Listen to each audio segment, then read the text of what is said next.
Hello class, and welcome to our video lesson on acids and bases. Acids and bases are types of solutions, which is a lesson that we just previously studied.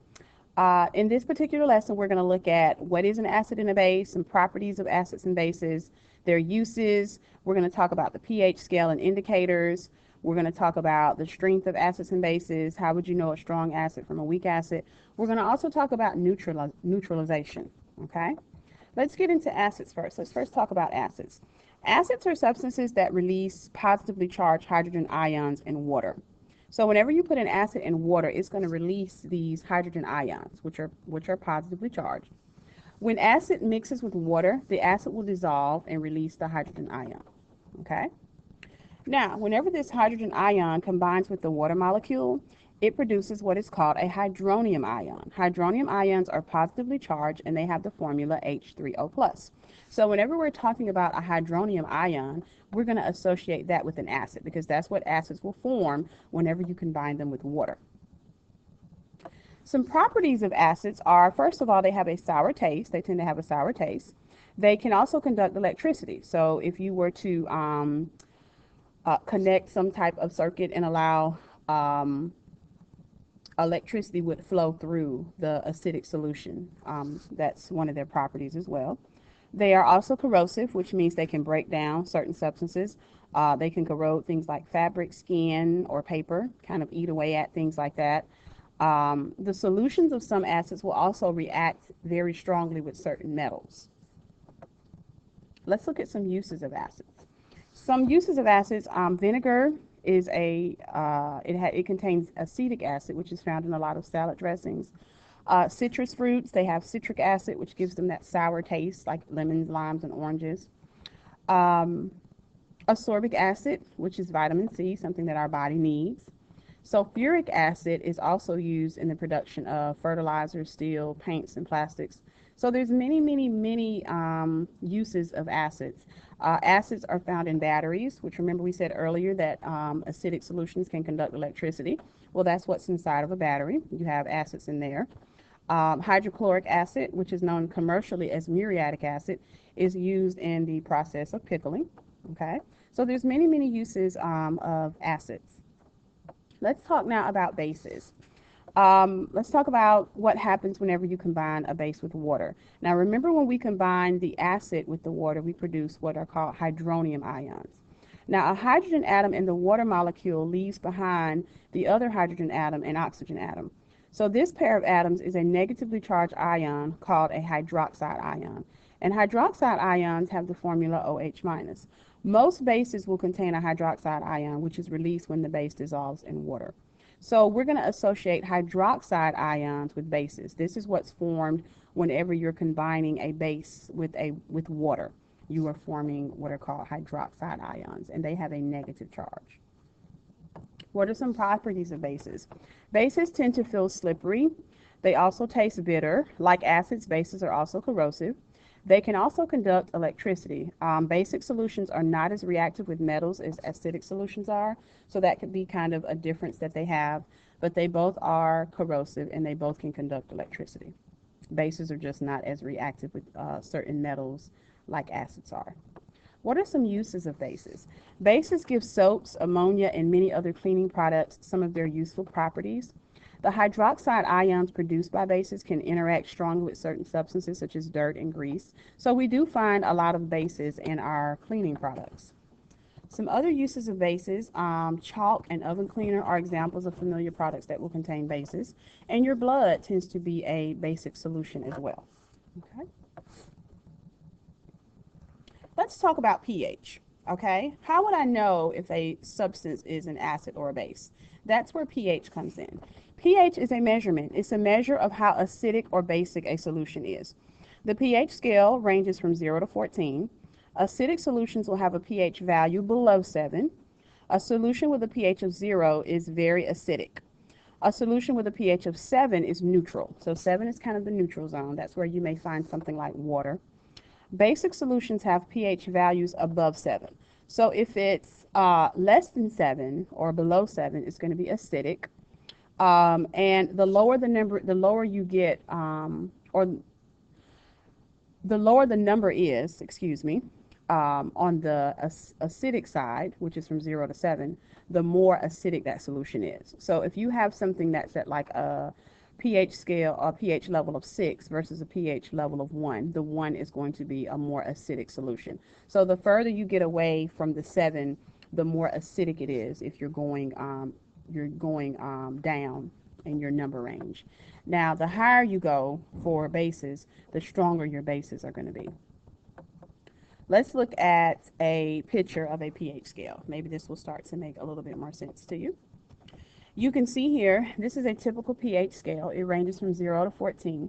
7 is your neutral zone, okay? These are neutral substances if they have a pH of 7. As you go from 6, 5, 4, 3, 2, 1, 0, your acids strength, they're stronger. They're getting stronger.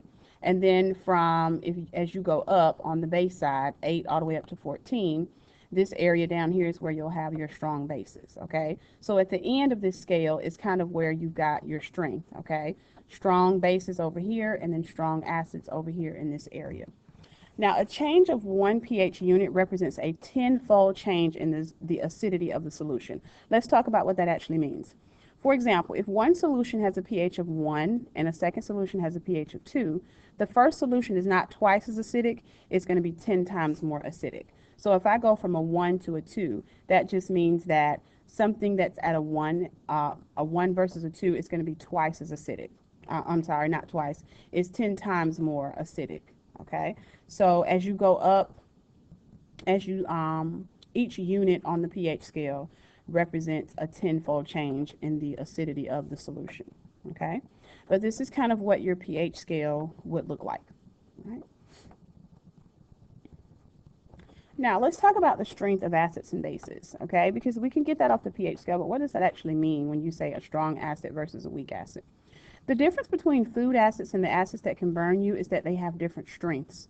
The strength of an acid is related to how easily the acid will separate into the ions. And remember, acids will tend to form hydronium ions, or how easily a hydrogen ion is released when the acid dissolves in water, okay? So depending on how many ions will separate from this acid is going to determine how strong that acid is going to be.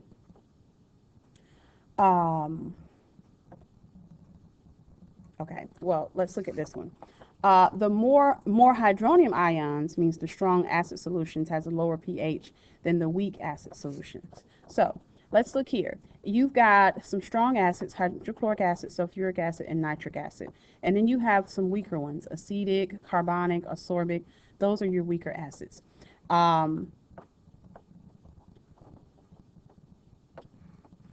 So this would mean that these acids here, they're going to have more hydronium ions that are formed versus these down here, okay? It would also mean that since they have more hydronium ions, they're going to have a lower pH number, because when you're on the acidic side of the pH scale, the lower the number, the more acidic it's going to be. So that means that these types of acids are going to produce more hydronium ions than these would, okay? So the strength of your acid is going to depend a lot on the number of hydronium ions that are formed whenever you combine it with water.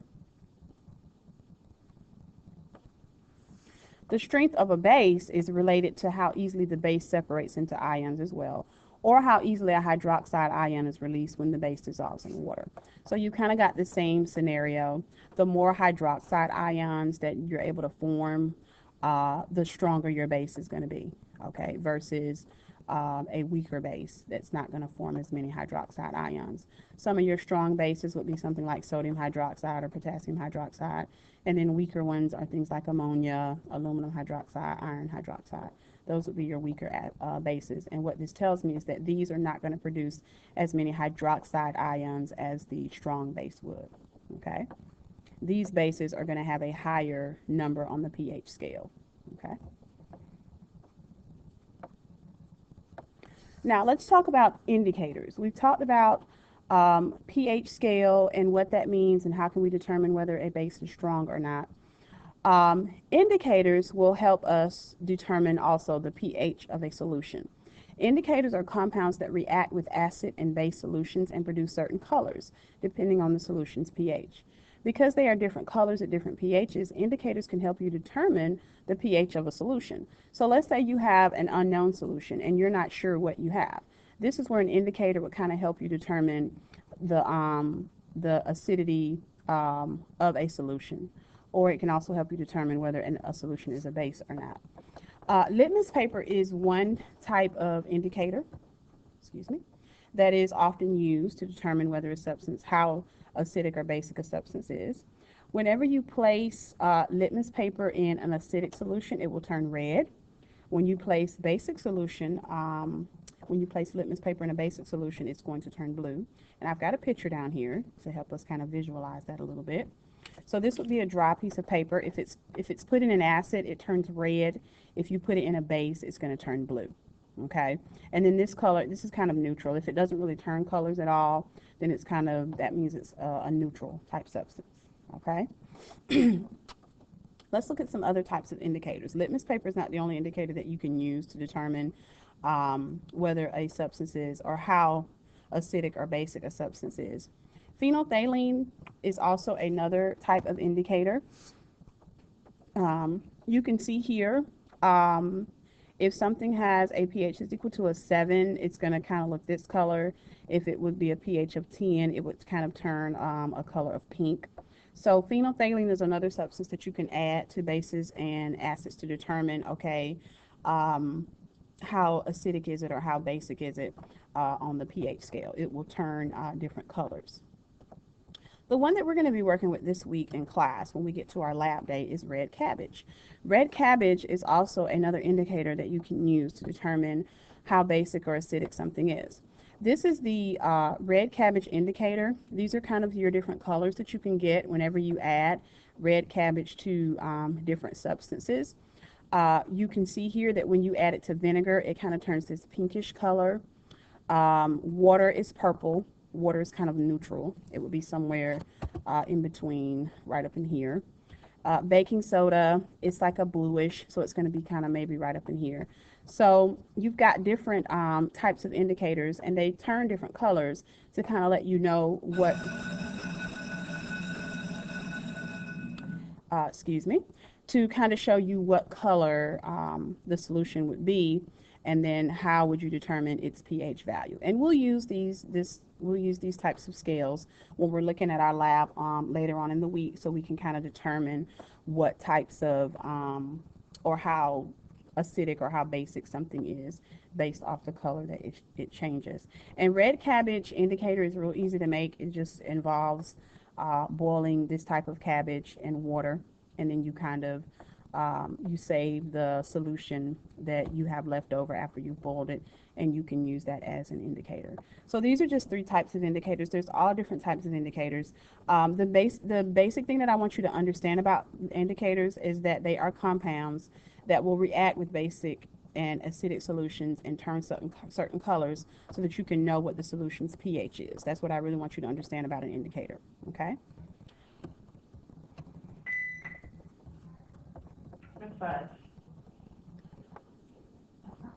All right, the last part of our video is about neutralization, which is something that we talked about when we first started our lesson on acids and bases. Heartburn or stomach discomfort is caused by excess hydrochloric acid in the stomach. An antacid is a product that's made from the base magnesium hydroxide, which will neutralize the excess acid. So whenever you're combining an acid and a base, you will get a reaction, and this reaction is going to cause neutralization of that substance. It is called this because the properties of both the acid and the base are diminished and they neutralize. So that's kind of what we talked about earlier when we were talking about how do antacids help with indigestion. Well, an antacid is actually a product that is made out of a base, and whenever you take it or you use it, it neutralizes that reaction between the acid and the base. It neutralizes that acid, and it kind of diminishes the properties of both so that they're now neutralized.